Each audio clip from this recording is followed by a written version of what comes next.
What's up guys, Viking Reefing here. I get the feeling that a lot of you guys who follow me are just getting started in the hobby. So I thought that I would give you my top tips on how to get a successful entry into the reef keeping hobby. I've been doing this for a bit over 2 decades, so this is a fairly experienced reefer's opinion. But keep in mind, these are just my opinions. There are definitely other ways to do this, but these are my top tips. So, tip number 1. If you are starting up your first reef tank, please don't use dry rock.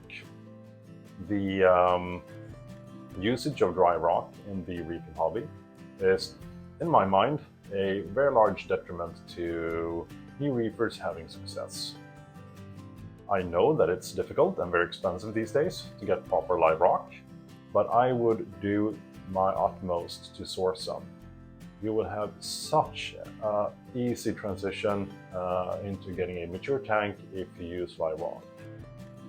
The main benefit of using proper live rock sourced from the ocean is that you get all the microfauna and flora that normally exists on a reef, and that's also vital to have a balanced ecosystem. There's a bunch of beneficial bacteria on it. I'm fairly sure that you can't replicate the amount of bacteria coming from live rock with just using bottled bacteria. There are, if you read on the forums and stuff like that, people are very worried about pests these days, and they say that, oh, you get like mantis shrimps, you get gorilla crabs, you get whatever, moray eels, you might even get Godzilla on your darn live rock.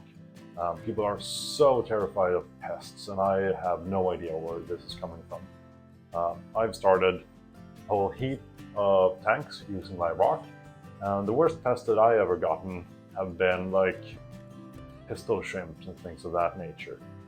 Even if you were to get like a mantis shrimp or something like that, they are pretty easy to catch, so don't worry about pests. I would be much more worried about using dry rock, as it really doesn't promote a stable tank. It'll take probably around a year or something before your tank settles down. It really messes up the chemistry of the tank, because dry rock tends to bind phosphates, for example. Then you see people dosing phosphates to keep those up, because they've probably added corals as well, a bit too early in my opinion. But corals need phosphates, so they're dosing phosphates. What happens is that once the live rock or dead rock is saturated by phosphates, it will eventually start leaching those phosphates back into the water column, and leaving you just chasing your tail, basically. I have started a tank with live rock in the past, or dry rock in the past, and it was a horrible experience compared to using live rock. You can, of course, start a tank using only dry, like Marco rock or something of that nature. But I'd say that that's more for experienced reefers that really know what they're getting into and are fully aware that the first year is probably gonna suck. And if this is your first foray into reefing, you really want to have a fun time just as you get into it, not struggling against your tank for at least a year or something. So please start with live rock. If you can't afford a full set of live rock for your tank, at least get a couple of pieces. Say at least 20% or something of the total amount of rock that you're using in your tank. Make sure that it's live rock, and you'll have a much better time of it. Number 2 is dosing. Don't. If you're starting a new tank, a completely fresh tank, you don't need to dose. You don't need to dose any elements, you don't need to dose any amino acids. You certainly don't need to dose any sort of a algicide or what have you, trace elements or anything of that nature. you can probably get away with only doing water changes for at least the first year or so, unless you add a ton of coral. But there's really no added benefit to adding a bunch of complexity in terms of dosing pumps, keeping track of your dosing amounts, measuring constantly. So unless you're not having a ton of corals, you should be able to get away with water changes. Once you can keep up with demand with simply water changes, I would move on to Saltwater. It's a very simple system and it's very hard to screw up because it adds both calcium and alkalinity in a balanced way. And it also has a added benefit of raising your pH and also participating in some phosphates. And I would probably make it as easy as possible. You can use it in your ATO container, for example. It's not as optimal as having a caulk stirrer, for example, or dosing it on a dosing pump, but it's much more simple. And if you're just getting into this, you're probably not having like tons of acros like I have in this tank that really needs rock solid stability. So I think you could definitely get away with using it in your ATO. The downside of using it in your ATO is that the dosages aren't as consistent because the ATO will kind of fill up randomly throughout the day. And it's also kind of tied to evaporation, so the amount that you'll be dosing will depend on how much water evaporates from your tank.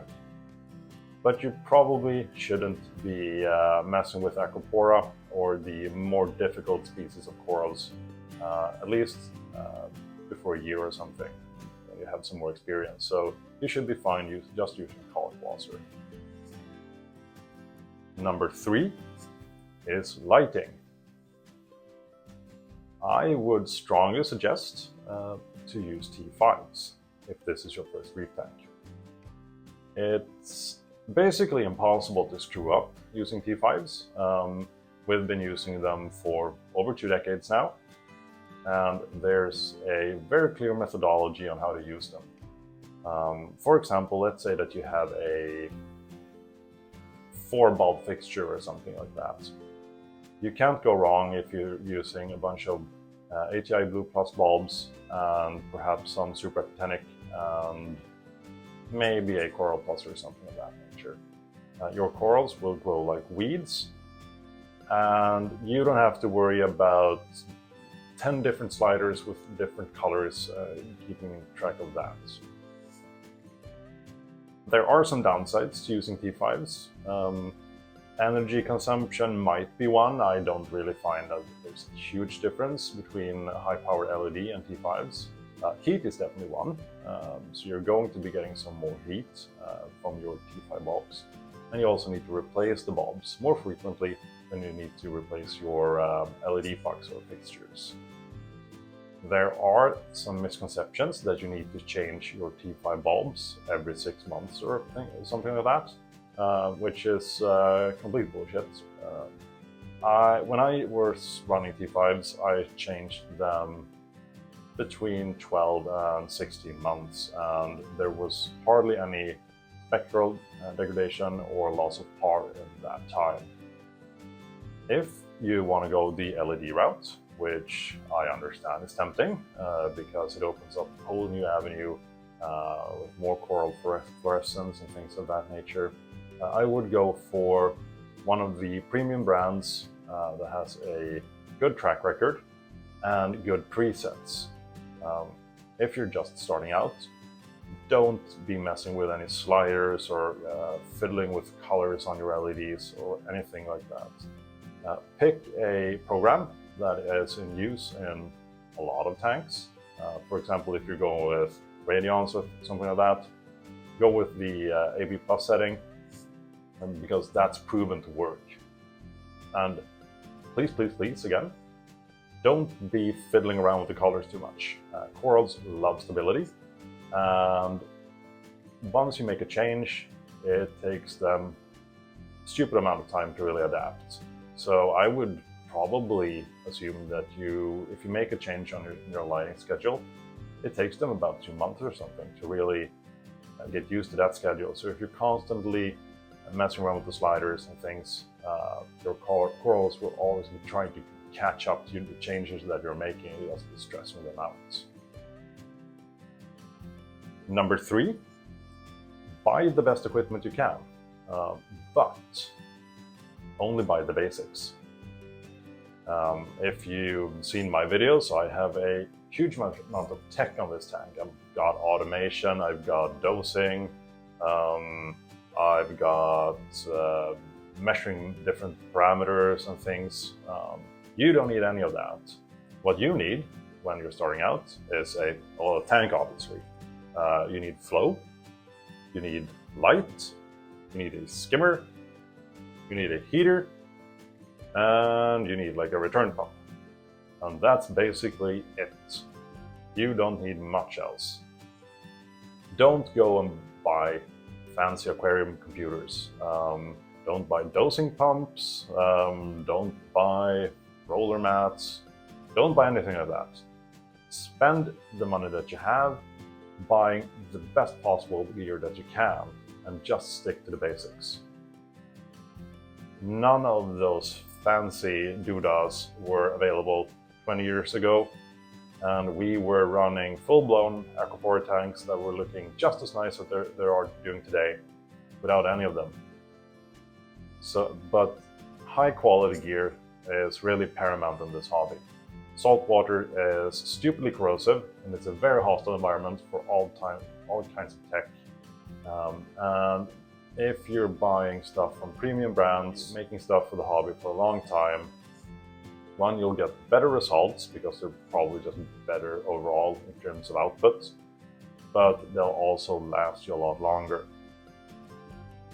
And they will probably scale with your demand. So if you buy a very good skimmer, you can tune that down, and we all eventually upgrade. Then you can probably keep that skimmer, and in the long run, you can save yourself some money.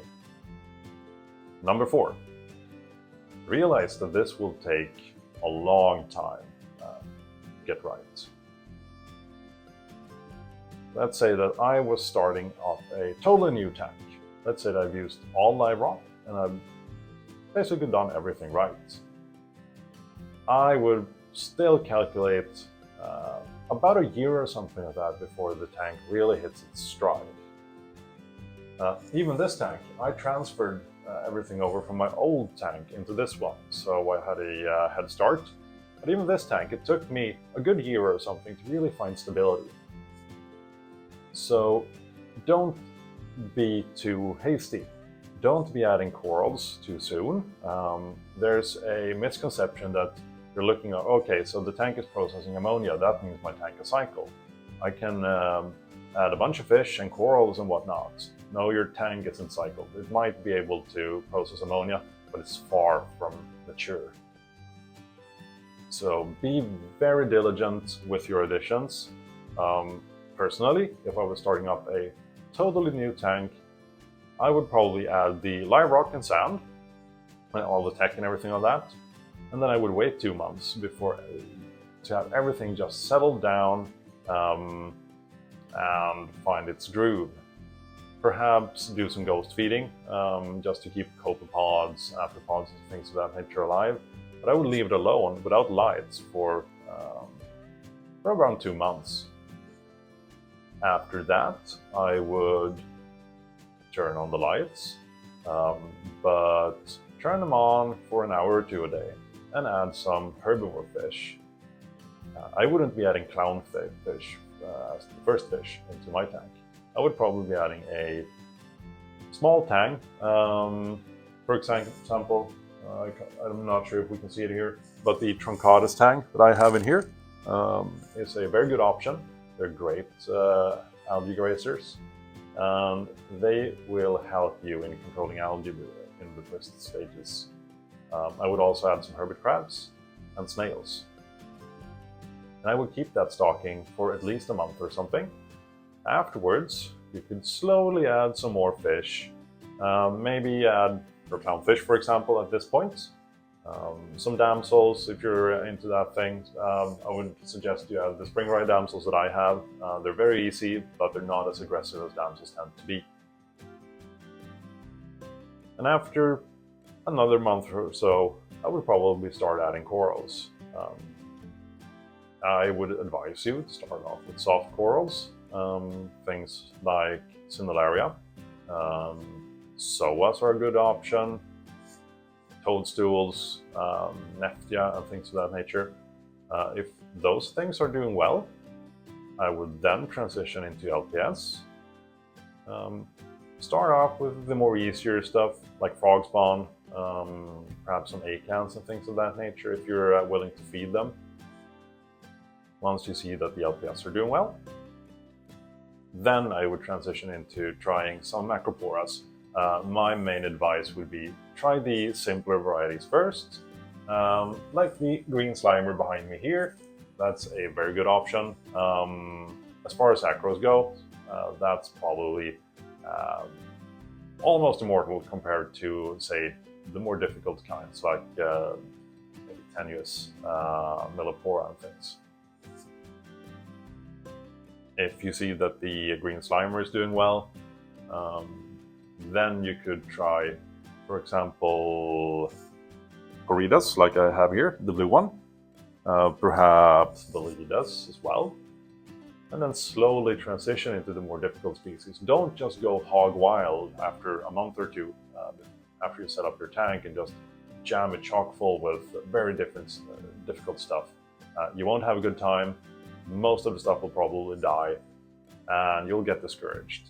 So if you're very methodical about your additions, that will lead to success.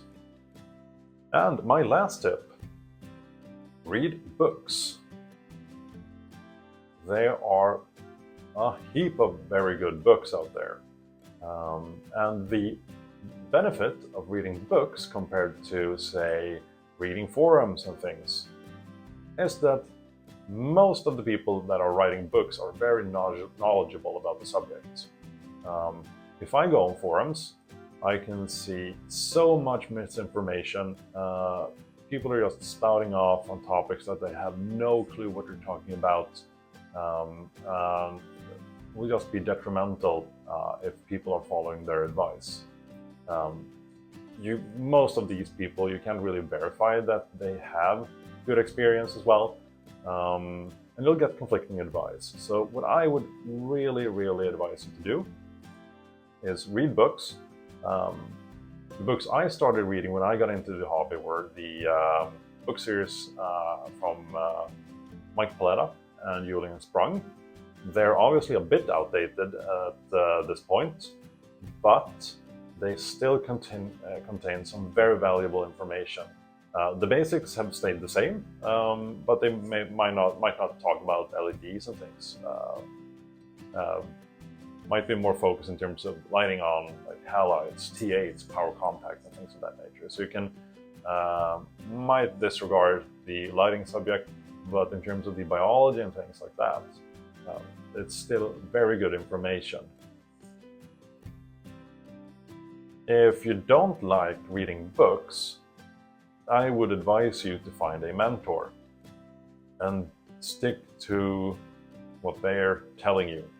The worst thing that you can do is mixing different advice from different people, because they have completely different methodologies in terms of reefing, and the advice that you'll be given won't be compatible with each other. For example, I'm mentoring a buddy of mine in reefing, and he's constantly asking me questions like, I've seen this on a forum, I've seen that on a forum, I'm thinking about doing this because I've read that or something. And that might be good information, but that's not how I run a reef tank. So I always tell him, like, nope, that's not how we are doing this, because it's probably not compatible with the way that we are running his reef tank. So I hope that you got something out of this. If you have any specific questions about the topics I brought up here, I'm more than happy to answer them. So just post your questions in the comments. And if there's any specific subjects that you want me to cover, you can also post that into the comments. I'll try to include that in a future video. That's all I have for you guys today. Thank you for watching and have a good one. Bye.